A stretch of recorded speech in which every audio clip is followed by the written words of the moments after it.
Hello everyone, আসসালামু আলাইকুম। Happy's ডায়েরিতে সবাইকে স্বাগতম। আজ আমি আপনাদের তৈরি করে দেখাবো ম্যাকারনি পাস্তা। এটা আমি ডিম দিয়ে রান্না করব। আমি যেভাবে রান্না করি সেই রেসিপিটি আপনার সাথে শেয়ার করছি। এখানে আমি ম্যাকারনি নিয়ে নিয়েছি, আপনার যে কোনো ধরনের আর যে কোনো কোম্পানির ম্যাকারনি নিয়ে নিতে পারেন। আমি ঝিনুকের মতরটা নিয়ে নিয়েছি। আমি এটা ছোট সাইজেরটা নিয়েছি, দুই ধরনের সাইজে, একটা লার্জ সাইজ, একটা স্মল সাইজ। আমি স্মল সাইজটা নিয়ে নিলাম। আর এটা আপনারা 4 জন পরিবেশন করতে পারবেন, 4 জনের জন্য। আর এখানে আমি ম্যাজিক মশলা এবং পাস্তা মশলাটা নিয়ে নিয়েছি, সাথে নিয়েছি গোলমরিচ একটু, তারপরে নিয়েছি চিনি, লবণ।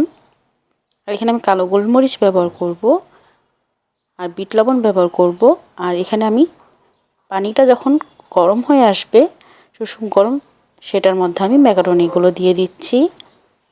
আর কখনই ঠান্ডা পানির মধ্যে ম্যাকারনি কিংবা নুডলস দিতে যাবেন না, যখন একটু সুষুম গরম পানি হবে তখন দিবেন। আর এর মধ্যে একটু লবণ আর দিয়েছি তেল, তাহলে তলা পেকে যাবে না আর সুন্দর আঠালো ভাবটা চলে যাবে। আর আমি এই ডিমটা ব্যবহার করব। এখান থেকে আমি 2টি ডিম নিয়েছি। এই 2টা ডিম আর পেঁয়াজ আমি একটু সতে করে নিব। তারপর হলে একটু নরম হয়ে আসলে আমি ডিমটাকে স্ক্র্যাম্বল করে নিব। চাইলে আপনারা এখানে পেঁয়াজ সাথে কাঁচামরিচও ব্যবহার করতে পারেন। আমি এখানে শুধু পেঁয়াজটাই নিয়েছি, কালো গোলমরিচ ব্যবহার করব বলে। আর যারা ঝাল লাভার আছেন তারা কাঁচামরিচ অবশ্যই ব্যবহার করবেন। আমার হাতের কাছে ছিল না, এই জন্য দেইনি। আর আমি কালো গোলমরিচ এখানে ব্যবহার করেছি। আর এখানে আমি টমেটো সস এবং সয়া সস দিয়ে দিয়েছি। টমেটো সস 3 চা চামচ এবং সয়া সস দিয়েছি 1 চা চামচ। দিয়ে ভালো মতো করে মিক্সড করে নিব। এরপর আমি মশলার মধ্যে দিয়েছি কালো গোলমরিচ, চিনি, বিট লবণ, সাদা লবণ আর ম্যাজিক মশলা আর পাস্তা মশলাটা দিয়েছি। আর এই মশলাগুলো আমি পরিমাণ মতো করে দিয়েছি, মানে 1/2 চা চামচ করে দিয়েছি।